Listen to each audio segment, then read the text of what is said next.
누가복음 14장 1절부터 14절까지 말씀입니다. 누가복음 14장 1절부터 14절까지 함께 읽습니다. 안식일에 예수께서 한 바리새인의 지도자의 집에 떡 잡수시러 들어가시니 그들이 엿보고 있더라. 주의 앞에 수종병 든 한 사람이 있는지라.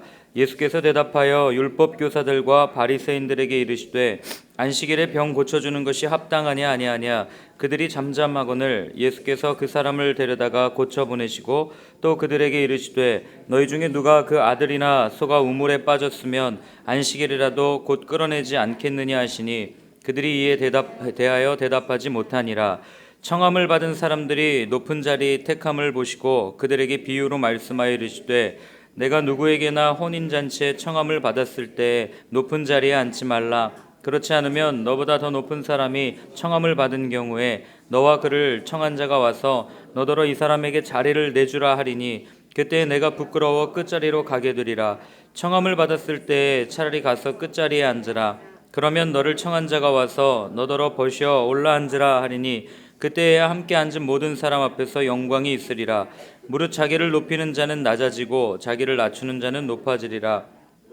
또 자기를 청한 자에게 이르시되 내가 점심이나 저녁이나 베풀거든 벗이나 형제나 친척이나 부한 이웃을 청하지 말라. 두렵건대 그 사람들이 너를 도로 청하여 내게 가품이 될까 하노라. 잔치를 베풀거든 차라리 가난한 자들과 몸 불편한 자들과 저는 자들과 맹인들을 청하라. 그리하면 그들이 갚을 것이 없으므로 내게 복이 되리니 이는 의인들의 부활 시에 내가 갚음을 받겠음이라 하시더라. 아멘. 예수님께서 또 바리새인들과 이 율법 교사들과 있었던 일들이 또 오늘 소개가 되고 있습니다. 오늘 1절에 보면 안식일에 예수께서 한 바리새인의 지도자의 집에 이제 떡 잡수시러 들어간 겁니다. 식사하러 들어갔습니다. 그런데 그들이 그냥 예수님을 초청한 게 아니라 정확하게 오늘 본문은 그 의도를 기록해 줍니다. 그들이 엿보고 있었다라고 분명히 이야기합니다. 예수님의 많은 이 성경에 나와 있는 예수님의 많은 행동들을 보면서 쉽게 이해가 되지 않는 것 중에 하나가 이 자신을 넘어뜨리려고 하는 바리새인들, 그리고 끊임없이 대립각을 세우고 있는 그 바리새인들을 왜 예수님께서는 굳이 찾아가셨을까? 그냥 그들을 모른 척하거나 외면하면 되는데 굳이 거기에 들어가셔서 또 식사하시고 또 꼭 그 식사하는 그 자리에 바리새인들과 어울리는 그 자리에 꼭 그들의 비위를 거슬릴 만한 말씀과 행동들을 꼭 거기서 하신단 말입니다. 이걸 보면서 야, 예수님도 참 뭘 이렇게 툭툭 건드리실까 이런 생각들을 하게 됩니다. 참 신기합니다. 그러나 한 가지 분명한 것은 이러한 예수님의 반복적인 행동, 이 바리새인들을 향한 반복적인 이런 예수님의 모습을 보면서 우리가 알 수 있는 한 가지는 예수님께서 그들을 정말 사랑하고 계시는구나라는 것을 우리는 알 수 있습니다. 오늘 3절에 보면 예수님께서 묻습니다.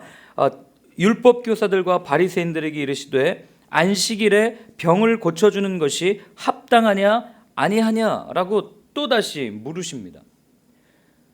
아마 저였으면 바리새인들이 있든 없든 아픈 사람 있으면 고쳐주면 되는 거 아니겠습니까? 그리고 그들이 뭐라고 하든 말든 하나님의 뜻대로 그냥 쭉 하면 됩니다. 굳이 왜 거기에 가서 그들의 동의를 구하는, 또는 그들에게 무언가를 말씀해 주고 싶어 하는 것처럼 가가지고 그들에게 이거 고쳐주는 게 맞냐 그러냐 이걸 물을 이유가 뭐가 있겠습니까? 그런데 예수님께서는 오늘 바리새인들에게 가셔서 다시 묻는 거예요. 내가 이걸 고쳐주는 게 합당하냐 아니하냐. 이 질문 뒤에 숨겨져 있는 그 주님의 마음이 혹시 여러분 보이십니까? 뭐로 물으시겠어요? 그들에게도 예수님께서는 알려주고 싶으셨던 겁니다. 무엇을요? 하나님의 나라에 대해서, 하나님이 어떠한 분이신지, 그리고 그들도 하나님 나라의 백성이 되기를 원하시는 그 주님의 마음이 오늘 이 짧지만 이 세 절 안에 다 쫙 녹아져 있는 것을 우리는 보게 됩니다.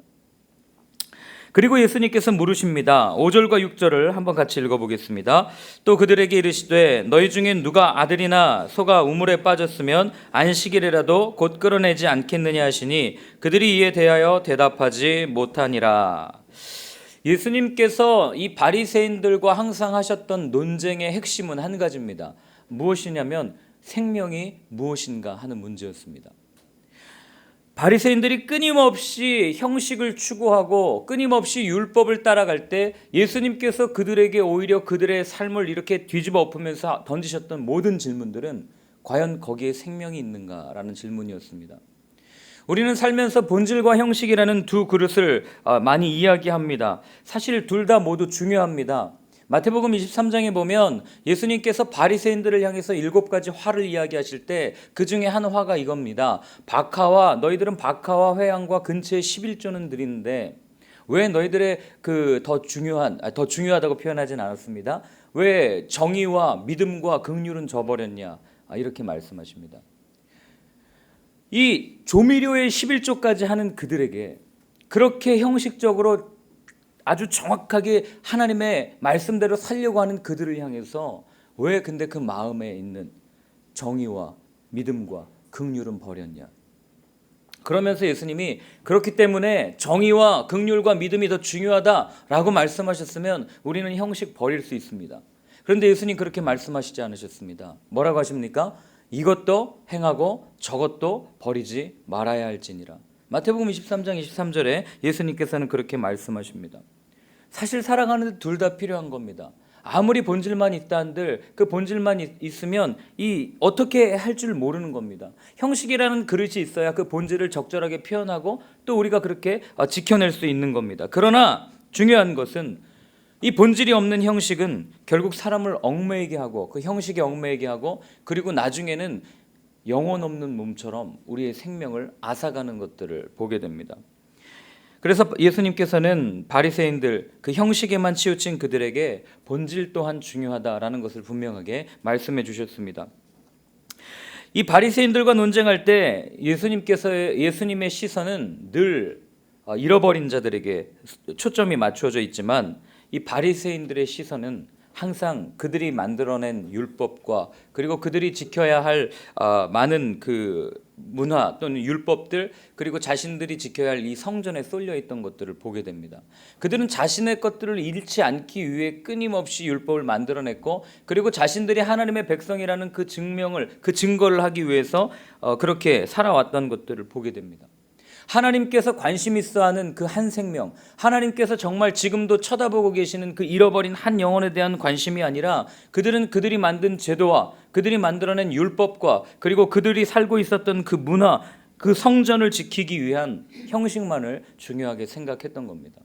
그렇기 때문에 헌금을 드려도 정말 남 모르게 오른손이 한 일을 왼손이 모르게 드리는 것이 아니라 나 헌금합니다 하고 땡그랑 하고 넣고 기도할 때도 성전 어귀에 서서 마을 입구에 서서 나 기도합니다 라고 외치면서 기도했던 그들의 모습들, 나 지금 금식하고 있습니다 라고 이야기하면서 누가 보더라도 다 금식하는 것처럼 보이는 그들의 어떤 그런 외식적인 행동을 예수님께서는 말씀해 주고 있는 겁니다.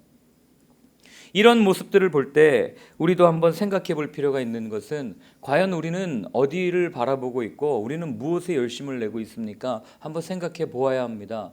우리 역시도 우리가 그 교회의 전통과 우리가 만든 문화에 갇혀서 정말 생명을 향한 마음, 한 영혼을 향한 마음을 잊어버리고 있지는 않은지 한번 스스로에게 질문을 던져보아야 합니다. 나는 목사이기 때문에, 나는 직분자이기 때문에, 나는 그리스도인이기 때문에 내가 살아가는 문화는 이런데 이걸 어길 순 없어 라고 하는 어떤 철옹성과도 같은 그런 고집과 그런 아집 속에 정말 저 세상에 죽어가는 한 영혼을 향한 마음은 잃어버리고 있지는 않은 것인지 한번 생각해 보아야 한다는 것입니다. 그리고 나서 예수님께서 참 이해하기 힘든 말씀을 하십니다. 7절부터 14절까지인데요. 여기에 보면 예수님께서 요지는 두 가지입니다. 하나는 잔치에 초청되어서 어딜 갔을 때 끝자리에 앉으라는 겁니다. 말석에 앉으라는 겁니다. 가장 낮은 사람이 앉는 자리에 앉으라는 겁니다. 괜히 앞자리 높은 자리에 앉아 있다가 여기에 앉아야 할 사람이 딱 왔을 때 주인이 보고 거기 비키라고 그러면 얼마나 무안하겠냐. 예수님이 그 얘기하시고, 그리고 두 번째로는 잔치에 초청할 때 친척이나 형제나 또는 어떤 부한 이웃을 초청하는 것이 아니라 가난한 자, 저는 자, 맹인들을 차라리 청해라 라고 이야기를 하십니다. 여러분, 사실 이런 말씀을 읽을 때마다 참 마음이 어렵습니다. 왜 예수님께서 이런 말씀을 하실까? 우리는 누군가를 초청할 때 높은 사람들을 초청하고 싶어 하지 않습니까? 저만 그런 것 같은데 잔치를 할 때 부한 이웃을 초청하고 싶습니다. 그리고 어디 가서도 인정받는 자리, 높아지는 자리, 그리고 칭찬받는 자리에 앉고 싶습니다. 이게 사람의 마음입니다. 왜냐하면 그것이 내 존재감을 나타내주기 때문에, 그 자리가 결국 내 사회적 지위를 나타내주기 때문에 그렇습니다. 또 우리가 두 번째로 예수님이 말씀하신 것처럼 무언가 초청해서 이야기할 때 왜 가난한 자들과 맹인 그리고 불편한 자들을 초청하라고 하셨을까? 여러분, 우리는 누군가에게 무엇을 빌려줄 때요, 내가 준 만큼 받기를 원하는 보상 심리가 있습니다. 쉽게 얘기해서 제가 누군가에게 5만 원짜리 생일 선물을 줬다면, 근데 그 사람이 나한테 5천 원짜리 선물을 준다. 아, 그래, 그럴 수 있지. 뭐 이렇게 넉넉한 마음이 있어야 정상이지만, 그러나 대다수의 사람들은 아니, 내가 준 게 얼만데 겨우 이것 갖고 와가지고 지금 내 생일날 선물이라고 주는 거야? 라고 이야기할 때가 많다는 겁니다. 내가 정성을 다해서 힘들 때 도와줬는데, 근데 내가 힘들 때 정작 몰라라 하는 사람들을 볼 때, 아니 어떻게 저렇게 살아갈 수 있어? 라고 비난하는 것이 사람입니다. 이러한 모습은요, 끊임없이 사람에게 묶이는 삶을 살게 됩니다. 눈치 보게 되는 거예요. 내가 이만큼 줬으니까 쟤도 나를 이만큼 줄 거야. 끊임없이 계산하고 사는 삶을 살게 만듭니다. 그래서 예수님께서는 이런 사람의 본성을 거슬러서 사람에게 묶이거나 눈치 보지 않고 계산하지 않고 차라리 갚을 능력이 없는 사람들, 가난한 자들, 맹인들, 저는 자들을 초청하라고 말씀하십니다. 이유는 한 가지입니다. 하나님께서 위에서 보고 계시기 때문에, 하나님께서 다 갚아주실 것이기 때문에, 이 땅에서의 상을, 이 땅에서의 보상을 바라지 않고 살아가는 그 그리스도인들의 그런 삶의 태도를 예수님께서는 오늘 이 본문을 통해서 우리에게 말씀해주고 있는 겁니다. 그런데 사실 이렇게 살기 쉽지 않습니다. 앞에서 말하고 있는 저 역시도 제가 누군가에게 무엇을 줬을 때 기대 심리가 있어요. 아, 내가 이렇게 도와줬으니까 쟤도 나를 도와줄 거야. 쟤는 적어도 내 편이 되어줄 거야. 그런데 그게 산산조각나고 깨어질 때 관계도 깨어지고 사람도 잃어버리고 이런 모습들을 보게 됩니다. 끊임없이 기브앤테이크의 관계로 묶여있는 사람들에게 예수님께서 진정 자유할 수 있는 방법을 오늘 우리에게 이야기를 해주신 겁니다. 방금 말씀드렸지만 사실 낮아져라, 그 다음에 낮은 사람이 앉는 자리에 앉아라, 그 다음에 우리가 그동안 이렇게 지켜왔던 모든 율법들 또는 문화들을 거슬러라 등등의 이렇게 세상의 가치관을 거스르는 말들, 정말 우리가 성공을 향해서 달려가는 존재이지만 그런 성공을 또 한번 뒤집는 그런 말씀들을 들으면 참으로 마음이 어렵습니다. 선뜻 예 주님 하고 따르기 어려운 게 저희들의 삶입니다. 그리고 때로는 묻습니다. 아니 예수님 왜요? 아니 예수님 사실 세상에서도 좀 인정받고 칭찬받고 세상에서도 좀 영향력 있게 살다가 그게 더 전도하는 데 더 효과적이지 않겠습니까? 라고 물을 수 있습니다. 그러나 여러분, 이 말 자체가 모순인 거 아십니까? 효과적이라는 단어는 하나님 앞에 중요하지가 않습니다. 하나님은 우리의 도움을 필요로 하는, 우리의 구걸을 요구하는 하나님이 아니시기 때문입니다. 하나님은 스스로 있는 하나님이시고 누구의 도움이 필요한 분이 아니십니다. 그래서 바울을 통해서 이야기합니다. 세상에 미련한 것들을 택하사 지혜 있는 것들을 부끄럽게 하시고 약한 자들을 택하여서 강한 자들을 부끄럽게 하신다고 이야기하십니다. 왜 그렇습니까? 누구도, 이 세상에 있는 어느 누구도 하나님 앞에 자랑하지 못하게 하려 하시기 때문입니다. 여러분, 예수님의 삶을 한번 보십시오. 성공하셨습니까? 21세기 예수님이 지금 그런 삶을 살고 있는 한 형제를 우리가 옆에서 보고 있다면 여러분, 그런 사람에게 자신의 딸을 쉽게 내어줄 수 있겠습니까? 정말 그런 사람을 선생님이라고 따라갈 수 있겠습니까? 예수님의 삶을 세상적으로 관점으로 보면 사실 실패자입니다. 돈도 못 벌었습니다. 그죠? 일찍 요절했습니다. 번듯한 직장도 없었고 배우자도 없었습니다. 장가도 못 간 겁니다. 누가 시집 가겠습니까? 그렇게 살아가는데. 세상이 볼 때 예수님의 모습은 자랑할 것이 하나도 없는 초라한 모습이었습니다. 그래서 그 누구도 그대로 따르고 싶지 않은, 사실 그런 모습이에요. 인간적인 모습으로 보면. 그러나 여러분, 예수님의 모습이 거기서 끝이 아닙니다. 하늘의 관점으로, 하나님의 관점으로 그 예수님을 바라보면 예수님은 근본 하나님과 본체셨으나 하나님과 동등됨을 취할 것으로 여기지 아니하시고 자기의 모든 지위를 버리고 모든 자리를 버리고 이 땅에 오셨습니다. 종의 형체를 지니셨습니다. 그리고 사람들과 같이 되셨고 십자가에서 죽기까지 하나님께 복종하셨습니다. 여기까지만 딱 얘기하면 사실 우리 예수님 따라갈 필요 없습니다. 왜요? 아무 소망이 없지 않습니까? 십자가에서 죽었고 사형당했는데 무슨 희망이 있겠어요? 그런 예수님 따라가서 뭐 하겠습니까? 그리고 끊임없이 낮아졌더니 낮아짐의 결과가 십자가에서 죽는 것으로 그냥 끝났다. 그러면 여러분 그만큼 비굴하고 비참한 삶이 어디 있겠습니까? 그리스도인들은 세상에서 다 무조건 뭐 하인처럼 그렇게 살아야 됩니까? 그러나 그것이 끝이 아님을 우리는 알기 때문에 예수님의 말씀을 따라갈 수 있는 겁니다. 우리 성경 한번 찾아보겠습니다. 빌립보서 2장 9절부터 11절까지 말씀입니다. 빌립보서 2장 9절부터 11절까지 함께 읽겠습니다. 이러므로 하나님이 그를 지극히 높여 모든 이름 위에 뛰어난 이름을 주사 하늘에 있는 자들과 땅에 있는 자들과 땅 아래에 있는 자들로 모든 무릎을 예수의 이름에 꿇게 하시고 모든 입으로 예수 그리스도를 주라 시인하여 하나님 아버지께 영광을 돌리게 하셨느니라. 아멘. 네. 사람의 눈으로 볼 땐 실패자였습니다. 사형수였어요. 그리고 십자가에서 아무 힘 없이 온몸이 찢겨서 죽은 그냥 한 사람에 불과했습니다.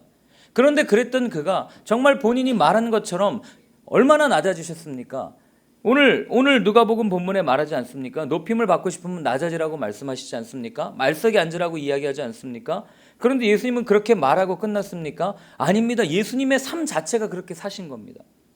삶 자체가 하늘 보자 버리고 우리 흔히 찬양하는 것처럼 이 땅에 오셔서 이 땅에 오실 때 뭐 호화 이 큰 궁전 같은 데 태어나셨습니까? 아무도 돌보지 않는, 아무도 쳐다보지 않는 그런 데서 태어나시지 않았습니까? 그렇게까지 낮아지셨더니 하나님께서 어떻게 하십니까? 모든 이름 위에 뛰어난 이름으로 예수님을 세워주시고 그리고 그에게 영광을 돌리게 하셨다라고 성경은 우리에게 이야기를 합니다. 여러분, 우리가 예수님을 따라가는 제자라면 그 예수님을 바라볼 때 어떻게 살아야겠습니까? 우리도 사실 낮아지기 쉽지 않습니다. 대접받고 싶습니다. 어디 가서 인정받고 싶지만 그러나 적어도 예수님을 따르는 사람이라면 예수님의 말씀대로 살아보려고 노력해야 되지 않겠습니까? 제가 그 설교를 요즘에 준비하면서 참 무능력하다는 걸 느낍니다. 이유는 한 가지입니다. 말한 대로 살지 못하니까 너무 무능력한 거예요. 오늘도 이렇게 말씀을 드리고 낮아지자라고 이야기하면 제 자신이 낮아지는 삶을 살아야 되는데 그렇지 못하고 앞에서는 낮아져야 된다고 이야기하면서 삶은 그렇지 못하니 얼마나 괴로운지 모르겠습니다. 정말 예수님을 따르는 길, 예수님의 십자가를 지고 가는 길이 어떤 길인지 뻔히 알고 있음에도 그 길이 얼마나 힘든 길인지 알고 있음에도 그걸 알고서도 그리스도인이 되기로 결단해놓고도 그 길을 따르지 못하는 이 연약한 모습을 볼 때 얼마나 여러분 이 괴리감을 느끼는지 모르겠습니다. 여러분, 십자가의 길은요 환영받는 길이 아닙니다. 성공하는 길도 아닙니다. 사람을 모으는 길도 아니고 대중의 박수를 받는 길도 아닙니다. 십자가의 길은 여러분들이 다 아시는 것처럼 낮아지는 길이고 내 것을 버리는 길이고 내 것을 잃어버리는 길이고 나 자신을 완전히 부정하는 길 아니겠습니까? 그 길을 우리가 예수님을 믿는다면 함께 걸어가야 되지 않겠습니까? 방금도 말씀드렸지만 사실 이 말씀을 묵상하면서 너무 힘들었던 이유는 그렇게 살지 못하는 제 자신 때문이었습니다.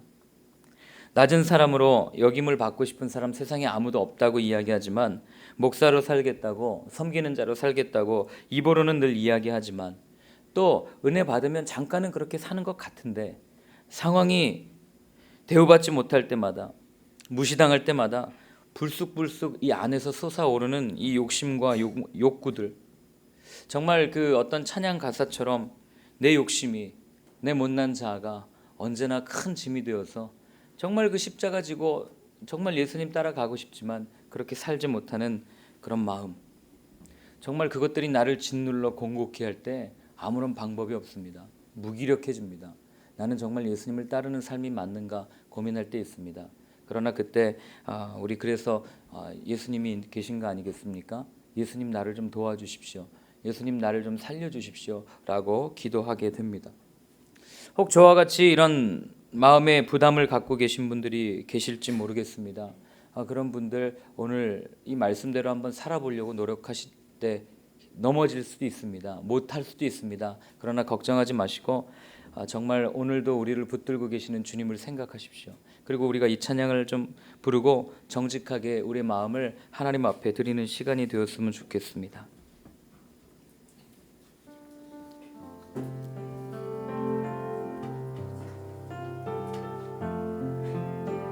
예수님처럼 바울처럼 예수님처럼 바울처럼 할 순 없을까? 남을 위하여 당신들의 온몸을 온전히 버리셨던 것처럼 주의 사랑은 베푸는 사랑, 값없이 거저주는 사랑. 그러나 나는 주는 것보다 받는 것 더욱 좋아하니